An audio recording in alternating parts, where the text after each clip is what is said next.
So it happened back in 2003. I was pursuing some amateur bodybuilding. That's where you lift weights and build your body. And in doing so, I was trying new supplements all the time. And there was one supplement that was very, very popular at the time. It's called furanone dihydro, which what it did is it relaxed your muscles so that they could heal as if 2 days had passed, but it would heal in just one day. So what that allowed you to do is you could work out the chest every day, you could work out the legs every day, you could work out your back every day. For someone that's a bodybuilder, that's a big deal. That allows you to get your gains or your growth much faster. And it's a cool thing when that's what your goal is. But this supplement, it was so popular. It was sold out everywhere. And so we went, me and a friend of mine, we ordered some online from a country called Thailand. This company, it sent it from Thailand. We got it, and it's a liquid supplement. We took the lid off and we smelled it. It smells just like the normal stuff. And you pour the liquid into the bottle cap and take one bottle cap. We both did that. And this was on January 18th, 2003. And right away, he and I both felt, whoa, this is very strong. So we thought, we'll go get some food and that will help metabolize what this is doing. And so then we don't get sick. We made it down to a little restaurant. There's a Dairy Queen, and barely I made it into the doorway, and I saw a bathroom right there. I saw a WC there. I went straight in and locked the door, and my buddy, he came in and he went and collapsed on a dining booth, and he started vomiting, throwing up. And the workers at the restaurant called emergency services. They came, they picked him up, they took him to the hospital. He was fine. They were able to help him right away. But with me, it was more than an hour later that the manager of the restaurant, he came and opened the bathroom and saw that there was a dead body on the ground. And that's where it all starts for me. Is it starts with, bodybuilding,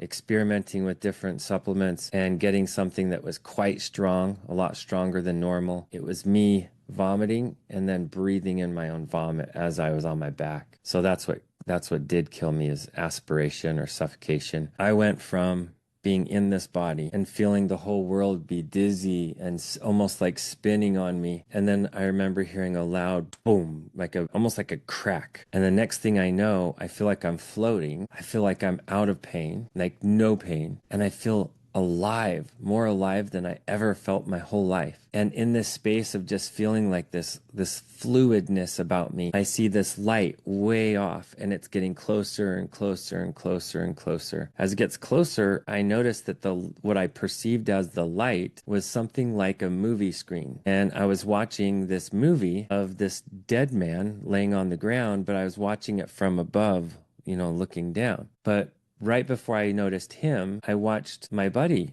I watched him on a dining booth. I saw that the manager of the restaurant came and called emergency services. I watched them put him in the ambulance, and I tried to go with him, but I was forced back to the restaurant to look at this body. But I didn't think it was me, not even for a second, because me was up here watching this movie.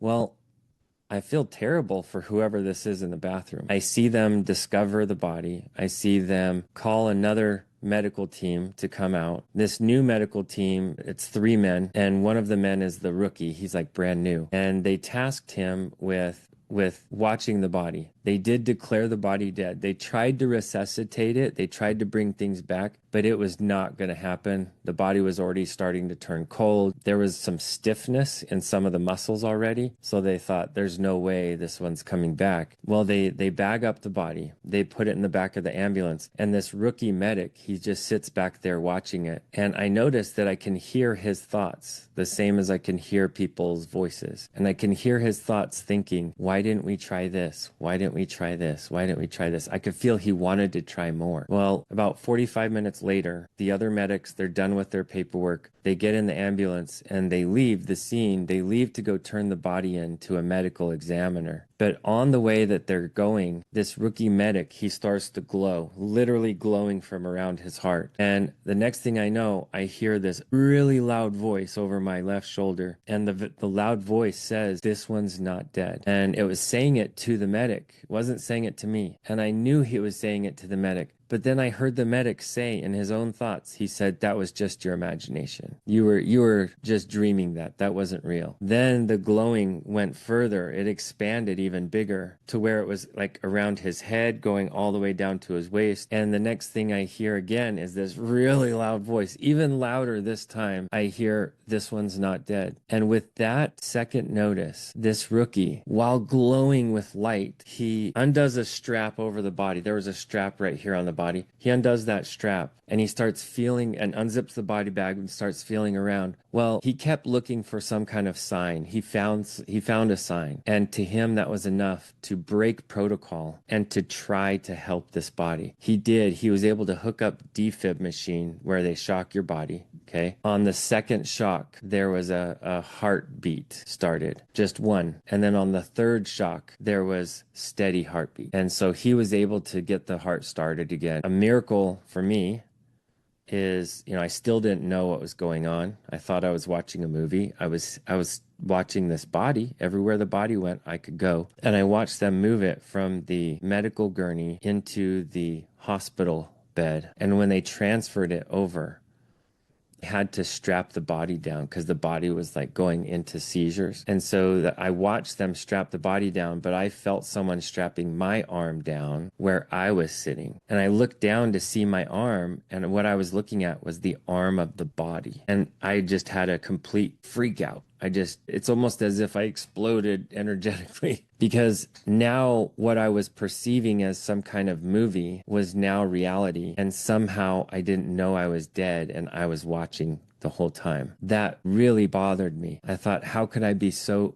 dumb, so ignorant, so stupid that I didn't know that what I was watching was my own body. And as that happened, just all this darkness started to come into me. And I saw everything bad that I ever did in my entire life, everything bad. And I had this thought, if this is all that I am, why do I exist? And then this wave of light came over me, and it was warm.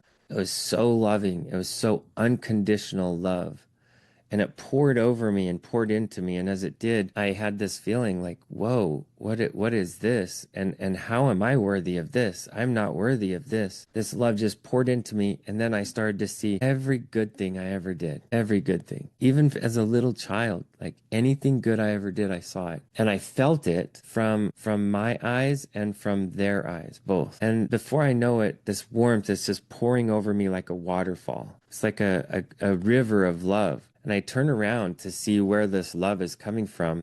And I see this man with like long white hair, long white beard, very, very pink skin. And he was all dressed in white. And the only thing I can think is, this is God. As soon as I see him, I think this is God. And him, without using his mouth, he just used his thoughts. He said, no, son, I'm not God. And I thought for a minute, well, are you Jesus? And he said, no, son, I'm not Jesus. And I asked, well, who are you? What are you? And he says, I'm your guide. I'm here to help you go wherever you want to go. I can help you go back to your body. And I looked back at the body and it looked terrible. So I said, no. And he said, or I can help you go anywhere in the universe. And I couldn't stop thinking about this love that was still being poured over me from him. So I asked, this love that you're obviously giving to me, can I go where that's coming from?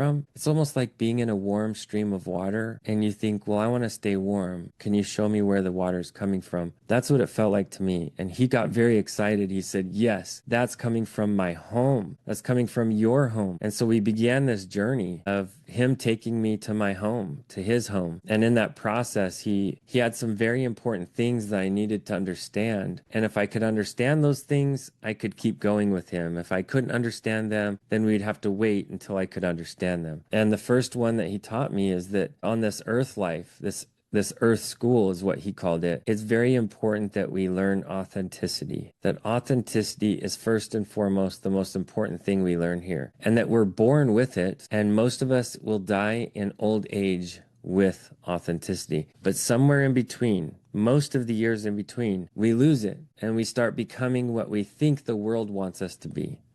And that's not what we're supposed to be. We're supposed to be who and what we want us to be, our most authentic self. Then he taught me that the whole reason why we are here on earth is so that we can come here authentically and learn how to love, to grow, and to build, to create. And not just create physical things, but create relationships and create friendships and create family. And that it's very important for us to have this opportunity to come to earth and learn how to choose between good and evil, learn how to choose to love and or choose to not love. It's important for us to have the option of choice. And that's when he brought the third principle in, which is love. He says the most important thing that we can learn here is that love is the fuel that makes all of this work. And that if I can't hold love, I can never give actual love. I can pretend I'm giving love, but I cannot give real love until I love me. And this love is a very important part of our existence here. And that if we learn to really allow that love in our heart, that with that love comes a small voice. And that was the next principle, that there's an inner voice inside of us. And that voice, some people may call the voice their instinct, or they may call it like their gut. They just feel it in their gut. But what I like to call it is it's intuition. It's an inner knowing about things. And that love that we can use here, it powers our intuition. It gives us stronger intuition, allowing that love. And that brought me to the next principle that he taught me about, which is technology. Technology would try to take the place of love, and that people will wake up and they will reach for their technology. But our ancestors, they would reach for a loved one, like a child or a spouse. But now they reach for that technology, and that technology would seek to replace love, and that people would actually love their technology more than any person, and that we need to learn how to have a healthy relationship with technology. And that brought me to the sixth principle, which I needed to release all prejudice to get into my home. And I said, well, that's not a problem. I'm not prejudiced in any way. Drake told me, he said, well, you can't have prejudice and get into heaven. And I said, well, I have none. And he says, well, how about prejudiced people?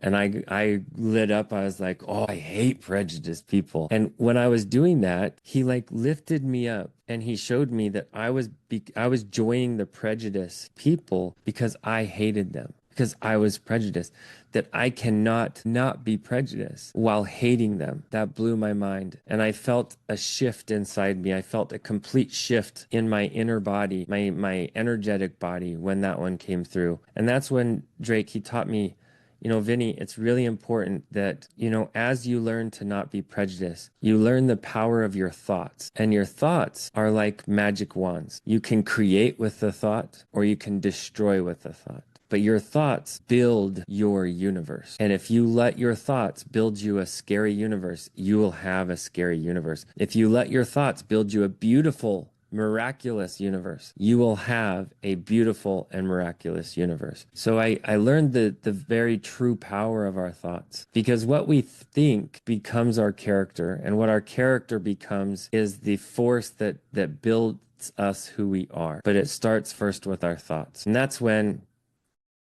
Drake showed me that because thoughts are so powerful, we need to avoid negative influences. Like if we want to be positive, but all we do is watch negative movies or negative shows, that we will never be positive. We have to seek out positive influences and stay away from negative influences. And that includes music, technology, that includes, entertainment, that includes friends. Because if you want to know what your future is, look at what you're putting around your human, your physical nature now, and you will see your future. So look at the friends that you spend time with. Look at the apps and the entertainment that you spend time with. And both of these things are pointing arrows to what your future will look like. And most people, they don't see a positive future when they look at those arrows nowadays. And that's when Drake brought me to the ninth principle, that just because there's evil, just because there's darkness, doesn't mean we have to embrace it. But because there is purpose, even in evil. That if we didn't have the ability to choose, we wouldn't be able to grow. And that it's important for us to have the choice of evil, but we don't need to choose choose evil. We can choose good in all aspects, all areas of our life. But it's important for us to have the choice. We came here already living in a world where all things were good. We did.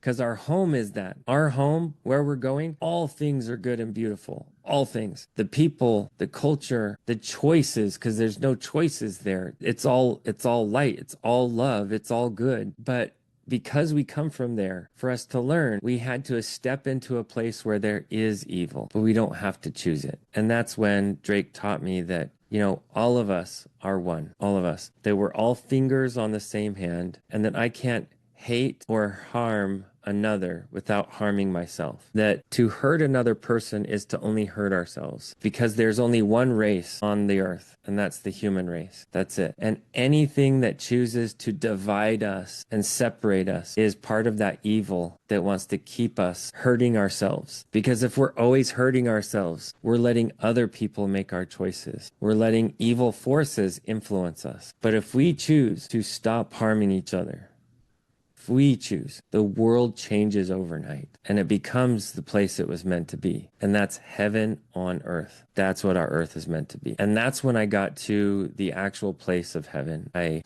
started seeing this beautiful, expansive planet. And it is a planet, but it's so much bigger than Earth. It's so much bigger than our sun, which, for those who know, our sun is huge. It is so gigantic. You can put hundreds of Earths inside, side by side, crossing our sun. This planet is bigger than our sun. And as we got closer and closer, we touched down in an area just full of grass. And the first thing that I noticed is that I have this undeniable feeling of being precious and valuable. Something I'd never felt. I truly never felt that in my earth life. Not because people didn't give it to me, but because I didn't believe it. People tried to make me feel precious or valuable, but I didn't believe them. And the first thing I feel as soon as I get there, I'm plugging into this grass, I'm touching the grass, I feel how precious and valuable I am. And the only thing I can think is, no, you have the wrong person that you shouldn't send me this. And the grass kept telling me, using its consciousness, the grass would tell me, but you're Vinny. We love you because you are Vinny. We love you because you are, because you exist. We love you. And I stopped fighting that love, and I just embraced it. And I felt a very strong wave of light come over my whole body as I embraced this grass, the love. And the grass itself, it has millions of different greens and yellows and almost ambers that come from the grass. And the grass itself, just to touch it, you would taste it. You would taste it in your mouth. And it had a sweetness, like a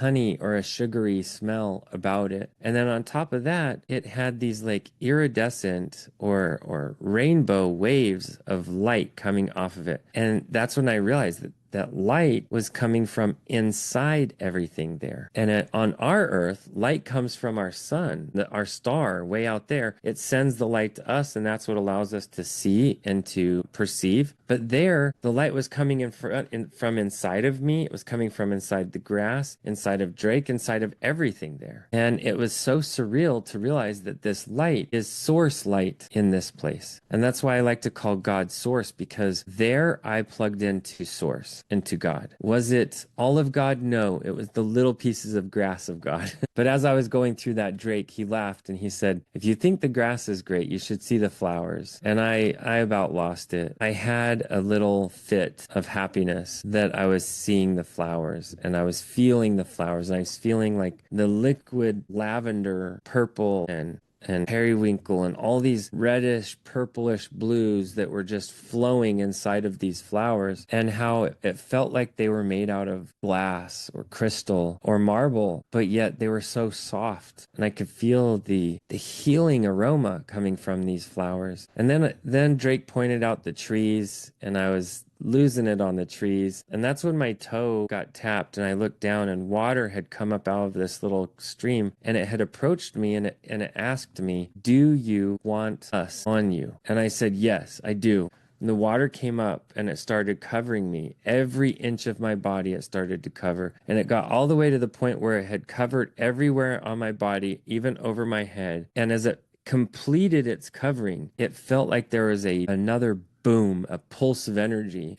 To me, it felt like it was erasing or cleansing some of the darkness that was still left on me from my earth life. And I felt completely reborn as a pure heavenly being, a purified being that I was not when I got there. And with that, I just felt this surreal amount of love for everything, for the water, for the trees, for the flowers, for the grass, for even the nature that I could see everywhere, the clouds, the sky. And that's when I noticed this building. And I was very excited. I wanted to go to this building. And that's when Drake came around to me, put his arm around me, and he said, Vinny, this is going to be very hard, but it's going to be worth it. And he brought me in and gave me this hug. And this hug is more powerful than all the love in all the worlds combined. This love, I felt my creator loving me through Drake, but I could also feel Drake loving me through my creator and sending this love to me as he hugged me. And I felt this like another pulse of energy and another pulse of energy. And I could feel that between just the two of us, there was more energy than there's probably in 100 stars. It feels just so much more powerful than this physical universe. And I know why we're not allowed to have hugs like that here on Earth, because it would be such a high vibration, it would pulverize the entire galaxy. It's so powerful. And I started to weep and to cry with this hug. And as this was happening, I heard my brother's voice, my brother on earth. I heard his voice saying a special prayer over my body. And I heard him say the words, I command you to be made whole. I command you to return to your body. And as I heard that, and I heard him close the prayer with amen, I felt pulled. I was being pulled out of Drake's arms. I was being pulled out of heaven. And I was pulled and pulled and pulled. And I was pulled into my time. They had to find my time and put me into my time, because time doesn't exist over there at all. It only exists here. And it's kind of like a framework that holds up the matrix. It holds up part of our experience here on Earth. So they had to find my time and slot me into my time. And as they did that, I felt awake. And the next thing I know, I'm awake. I'm in a hospital room. I've got tubes going in my nose, in my mouth. I was on full intubation, life support, and I pulled all of it out, all of it, including a catheter. I just yanked it out, which that hurt. But I didn't care. I wanted everything off of me, everything. And I just stood there and I was just taking these big, deep breaths. And I didn't know why, but I felt so claustrophobic. I felt so cramped. But I found out later, it's because our soul is so much bigger than our body. It's so much bigger that it has to be squished down into our body. And that's why I felt so claustrophobic. I'm better today, but it took me 10, 15 years to get okay with small spaces, even rooms full of people. I couldn't do it for the longest time because of that. But I woke up, I was standing there naked, had nothing touching me, not even clothing, no fabric. And that's when I realized, oh, you're naked. You better grab something. So I grabbed some gowns. I went looking in the cupboards. I found some gowns. I wrapped them around my genitalia, really. Just wrapped it around my middle of my body. And I left that room, that hospital bed, and I wanted to go home. And shortly thereafter, I heard a scream, and then I heard another scream. And that's when these two nurses that were working that night, they saw me. And come to find out, I woke up at 1:11 in the morning on January 21st, 2003. And I had died. I was declared dead January 18th. 2003, a clean 3 days in heaven. I was brain dead for those 3 days and did not have any brain activity, but yet I still woke up. And to me, that's one of the greatest miracles, as I woke up without any types of issues or disorders because of the zero brain activity, zero oxygen for so long. And to me, it's one of those miracles that heaven supplied. And I feel like that's what heaven was doing when it was washing me. It was getting me ready for a new body,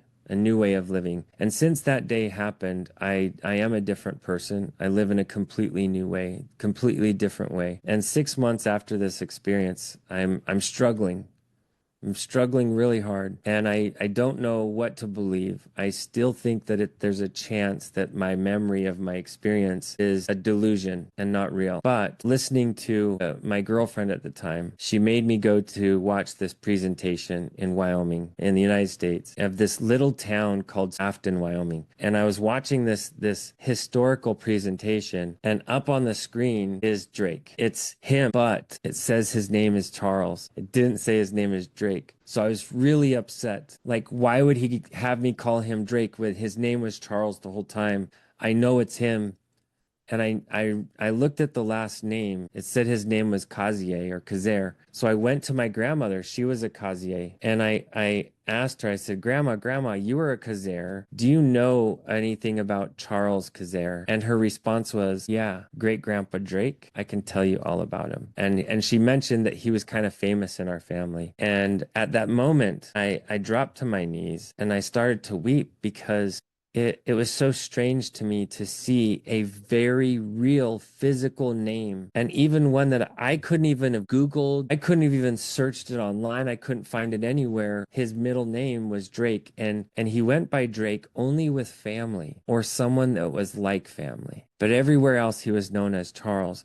And so now I had this very, very firm confirmation that what I had experienced was real. I don't share it with people to try to convince them. I don't. This was my experience. Everyone can have their own experience. But I share it because those 10 principles I learned, I feel these are eternal principles. You know, finding your authentic self and learning how to love that authentic self, and realizing why we come to Earth School is we come here to learn, and it's not a courtroom. It's a classroom, and that love is paramount. We've got to learn to love ourselves so that we can love others. And that if we learn to love ourselves right, we can awaken an inner voice. And that inner voice, it can really help us, especially as we build a healthy relationship with technology. And that loving inner voice can also help us not have prejudice. And that love can also help us have positive thoughts, because positive thoughts create positive worlds. And that loving voice can also help us avoid the negative in this world. And it can help us understand there is purpose for evil. And then most importantly, that love can help us love each other as we learn to love ourselves, because we all are fingers on the same hand. But that's my experience. And I share it just to help people understand that there's so much more to your world, to your life, than what you can comprehend. And you don't have to die